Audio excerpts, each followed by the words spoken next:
Hey guys, Bernard here from way2indie.com. Thank you for joining us for this video. Today I'm going to be in conversation with a filmmaker I actually have talked to before and I'm catching up with in this conversation, Mr. Kevin Chenault. How are you? I'm doing well, Bernard. How are you? I'm doing all right. I mean, we were talking before we started recordings. We already know. I know. we're This is already been. We're yeah. treading. We're acting And now. We're acting. this is acting. Neither of us are, I think, very good at it. Yeah, I don't. which is good because you're behind the camera and I go nowhere near any cameras besides my laptop camera. So I think we're There you go. okay. Yeah, I talked to you. How long ago was it? Like a year and a half ago? A little over that? I, I think so. Yeah, I think it was in. Yeah, maybe early. 2013, right? Oh, was it? Was it late 2013? It must have been. Yeah, because it was before we did a Kickstarter campaign in 2014. So yeah, you're right. It was. No, It was. no, I'm wrong. I'm totally wrong. I'm looking at the article now, and Oh, it was January 2014. oh, okay. Yeah, just slightly off.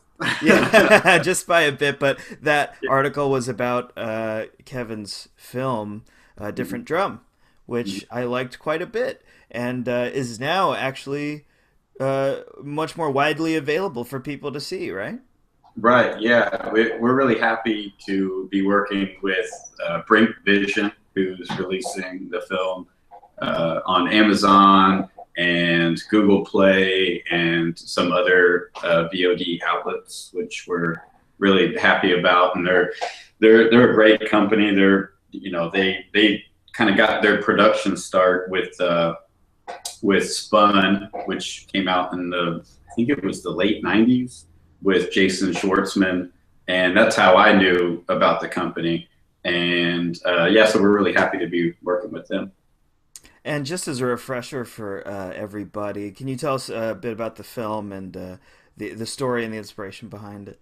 Sure. Yeah, the film is about two ex-lovers who travel from South Dakota to Indiana, and kind of the film's broken up into small vignettes of each town which they travel through. So it starts in South Dakota and it ends in Indiana, which is where I'm from and where I'm currently based out of. So Yeah, I remember enjoying the film very much, and I remember one of the things I really liked about it was how kind of it highlighted the almost the oddball side of the Midwest that I don't think we see a lot, which is really funny. yeah, yeah, I think I've heard that quite a few times that it's the weird Midwest. It's the Midwest that we don't get to see very often unless you live in it, I guess. And then it's kind of all encompassing. But I had never been to South Dakota before we went location scouting. So South Dakota was a complete uh, alien landscape to me as well. So the only aspect of it that I really, had a good grasp of was Illinois. We went to Chicago for filming as well, and northern Indiana, and which it has a lot of Amish country to it. And those two places I was familiar with before we went out and filmed. But South Dakota, on into like Milwaukee and stuff. Those areas I'd never been to either. So it was kind of whenever we went out, we did a little location scout before production started, which was maybe a week of location scouting, and I think we only ended up using one or two locations that we found during our location scout, and then the rest of the places we just during production we would just kind of stumble into these places. So and a lot of the people in the film aren't actors, and they're just real life people who either work in a barbershop or own a diner, um, and they were nice enough to be in the film with us. So Yeah, and they were in the film, of course, with Zach Zint and Isabella Devoy, right. who were also first timers, correct? Mm. Yeah, yeah, definitely. We it was a group of first timers. We're all we were all well. That was my second film, but still felt like a first time film, and it still does. I think probably every film I'll make ever, it will always feel like a first time film. But maybe that's good. Maybe that'll keep some excitement to it. And Zach and Isabella, yeah, they had never done anything in front of the camera before. So when we did one read through of the script before we left out on the road trip. But it was a few days before we left, so it was kind of like a leap of faith to cast Zach and Isabella, who were friends of mine before, but they didn't actually know each other. So kind of a exciting thing to throw them into a car together and say, can you guys act together? Just kind of put them out there. So Right, and you actually threw him in a car before the cameras were even rolling, because I remember they took a little road trip before production even started. right, yeah, we had to get to our first location, which we filmed first in Des Moines, Iowa. Uh, so we drove from Chicago to Des Moines, Iowa, and Zach and Isabella rode together in the Subaru, which is actually featured in the film.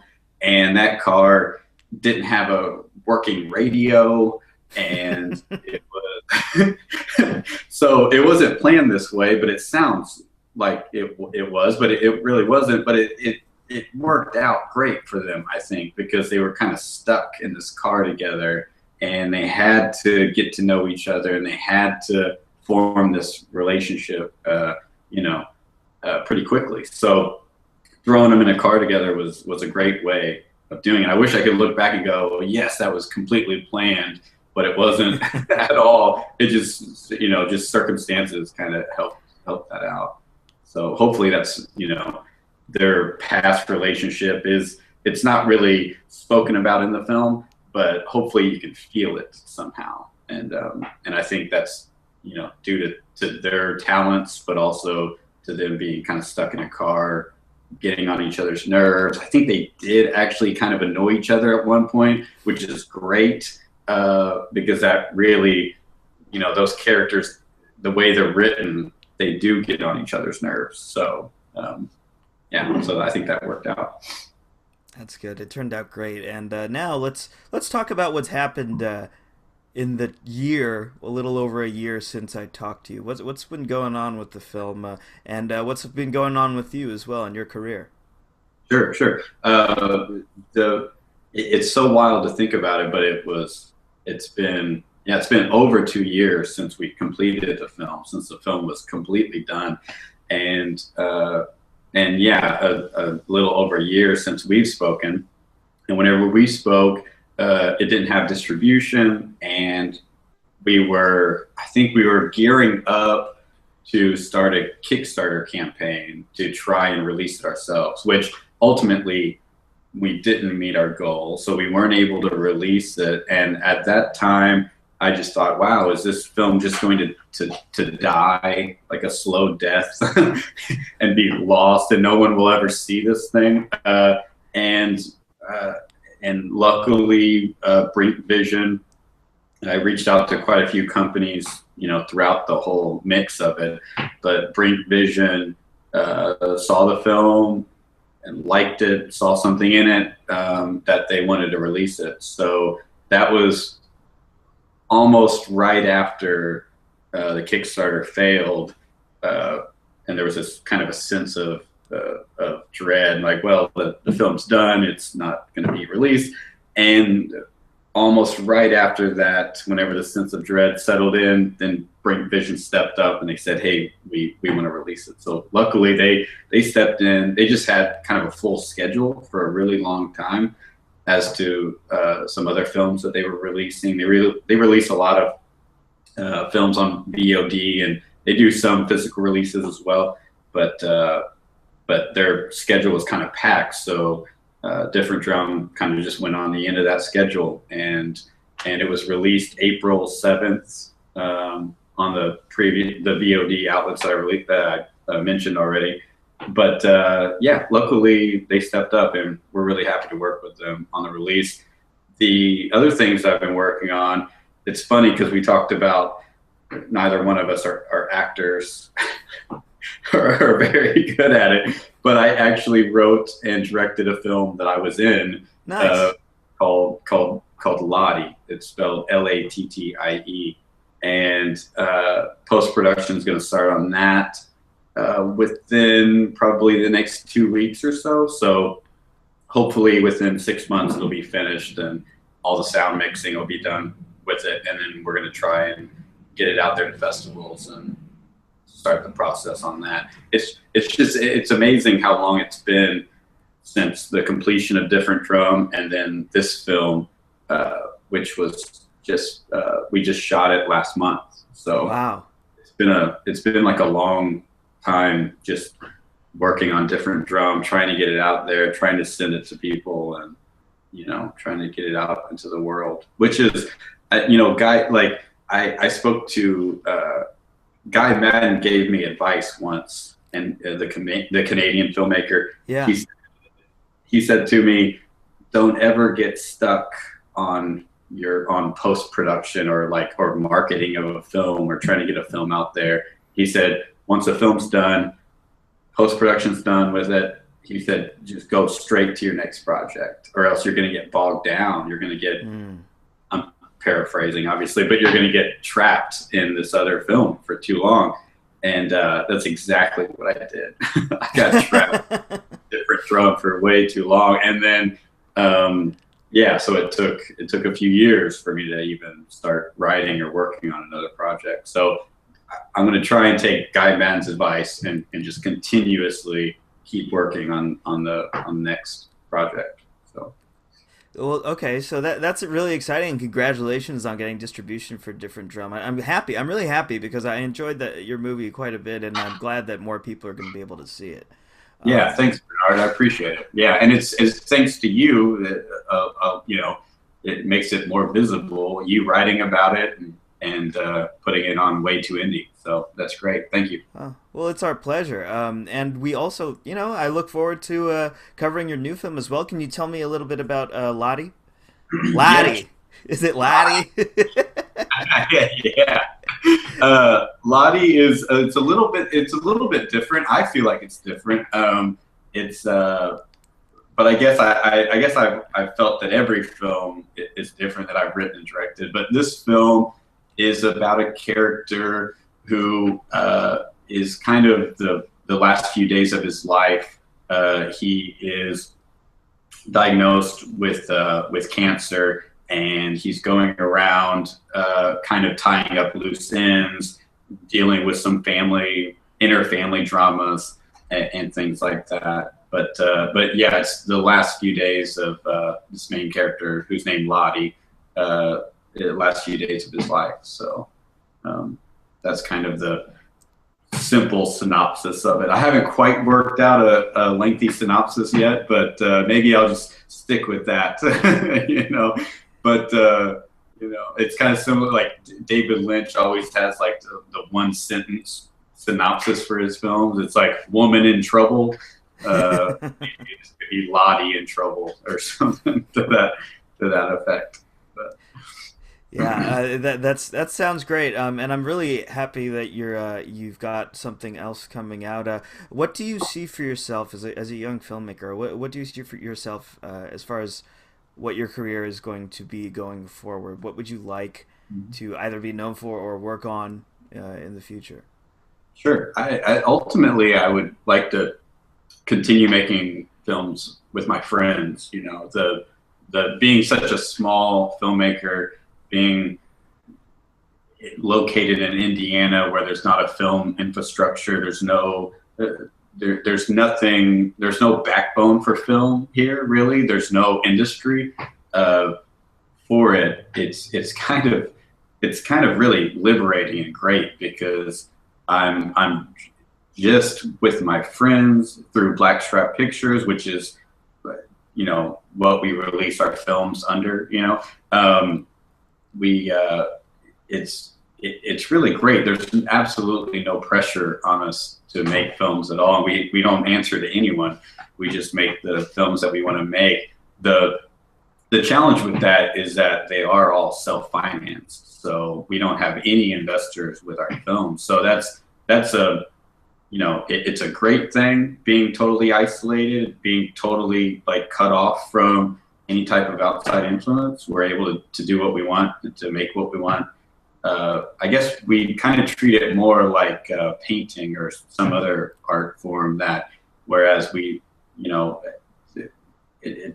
ever think of painters having investors or having to answer for what they do or having any type of influence. And that's kind of the way that we like to look at filmmaking as well. So hopefully if we can continue that, but also grow our budgets and get, kind of step it up in the way of filmmaking, but still hold on to our creative control. That would be the ultimate goal. And I think that's probably the ultimate goal for every filmmaker, big or small, no matter what the budget is keeping that creative control. Yeah, absolutely, and that's yeah. Hold on to that, man. I'm glad that that's your mindset and your way of approaching filmmaking. I think you're doing very well, and I'm gonna challenge you right now. This Oh is man. unexpected.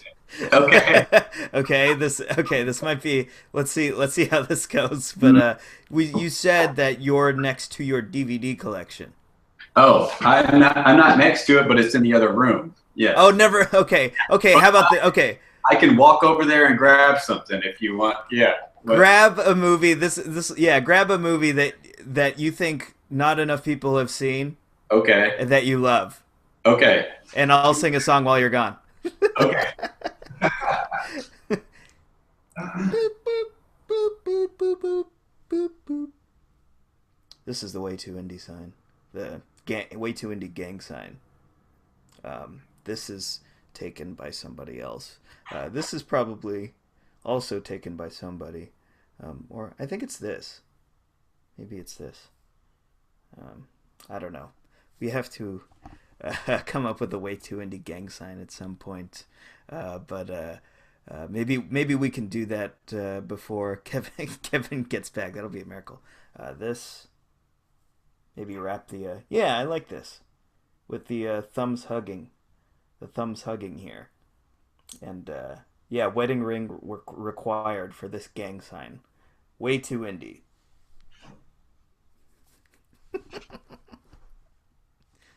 He's still not back. Okay, what else can I do? I can take a drink of water. Okay.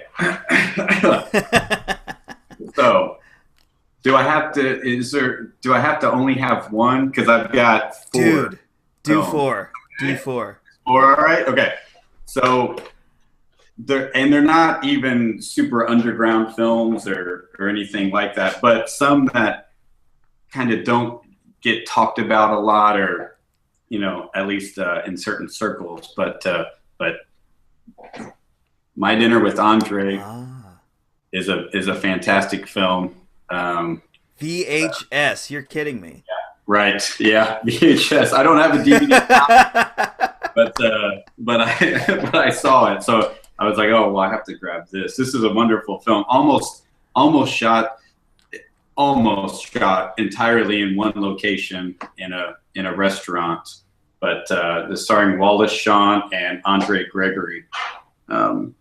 Andre Gregory and Wallace Shawn. But it's a Louis Malle film, which is pretty interesting. So that's one that is really great. This one you might laugh at, Bernard, but it's a completely underrated film. I like that movie. I like that movie. Yeah. You like this movie? Yeah. Oh, it's great, right? And it's Yeah. totally underrated. And Nicolas Totally. Cage kills it in this movie. It's got Michael Caine in it as well. But I really enjoyed this film. But it just kind of floated. It seemed to float right underneath the radar. Like, They didn't know how to market it. They didn't know what to call it. yeah, you can kind of even tell on the cover that they didn't really quite know how to market it. It kind of looks like an action film or something. It looks like Nicolas Cage in an action film, but it's really the movie itself is I really enjoy it, and the tone of this film is great. They do a really good job. The third one is Lars von Trier's Dancer in the Dark. Nice. Which is a great movie. But whenever you think of Lars von Trier, people might not think of this one. They might think of Antichrist or some of his more shocking films that are more, kind of more in your face. But this one is beautiful, and Bjork is stunning in this film. And then the last one, since I mentioned him earlier, would be Guy Madden's Brand Upon the Brain, which is a really wonderful film. He shot it in 2006. Really, really great. So those are four that I like and think are interesting. So. That's great, man. Yeah, you really rose to the challenge there. Or I might have broken the rules. I don't know. No, there were no rules. No rules. Well, yeah. hey. What about you? Can I challenge you to pick out? Yours is right behind you. It's a lot easier. Well, those are books. Those are books. Yeah. Oh my God! You mean you read? Man, movies. Yeah. Okay. All right. No. Well, we don't have to get into that then, I guess. But yeah, wonderful. I see the Watchmen back there. Yeah, that's the big one back there. I've actually got, you know what, Kevin, the big red one on like over here, right here. Mm-hmm. Sure. That is All-Star Superman. Have you ever heard of that or read that? No, not at all. No. Let me tell you about All-Star Superman. Okay. So you just told me about Lottie. Right. Listen to this. All-Star Superman is about it's this really kind of melancholy Superman story where Superman flies too close to the sun. The sun is where he gets his powers. Okay. And he flies too close to the sun, and his body gets overloaded with solar power to the point where he is basically diagnosed with a terminal illness. Wow. And he is in that book. That story is about his final days and how Superman spends his last days in the universe. That's amazing. I'm gonna have to look into that now. It is incredible. It's incredible, and I wish they'd make a movie of it, but there's no way they'd ever. It would have to be like directed by Terrence Malick or something, and right. no one would watch it. But it's really great. People watch Tree of Life, It's people true. got behind that movie, so maybe. But think about how many people walked out of that movie. How many people would walk out of this movie? They would go in there thinking, "Oh, this is the new, DC Comics film," and then it would turn out to be not quite what they're thinking. Is it a graphic novel series, or is it one novel? I would say okay. So it came out in 12 parts. So it wasn't like a ongoing comic book series, although technically I guess it's a comic book, but it's really just a graphic novel, just one self-contained book. Oh, okay. Gotcha. Yeah, graphic novels are an interesting form. I mean, Would The Watchmen be technically considered a graphic novel, I suppose? I think so. I don't know, because it came out in issues. So that's the difference. Graphic novels are just one book of one story that comes out at once, but then comic books are the monthly thing. Oh, I see. Okay. But it might as well be a graphic novel, Yeah, it's how it's released, I guess, is what makes it. Yeah.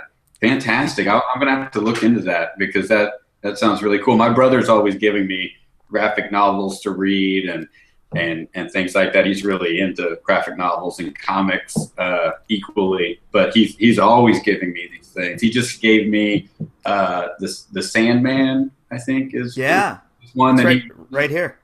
He just gave me. Oh, is it back there? Yeah. He gave me that, and so I've got to start reading that soon, so that I can impress him with my Sandman knowledge. But yeah. Well, yeah, that was a really fun diversion we went on Oh, right there. yeah, That right. was a lot of fun. But I gotta say, it's really great that that you're getting Different Drum out there, and Mhm. that I highly suggest for anyone watching this to go check out Different Drum. You can remind us where you can find it. Amazon. It's on Amazon Prime. It's on Google Play and iTunes and some other video on-demand outlets. I think Vudu is one that it's on, Wow. and I think that you can access it through Xbox as well. So yeah, so there's a few different places it's out there. That's awesome. And this has been a pleasure catching up with you. And let's do it again. Let's do it again for Lottie. We'll do another one of these chats. Bernard, yeah, it's always a pleasure, my friend. It's good talking to you. All right. Well, we'll see you guys later. Thanks for tuning in. Bye bye.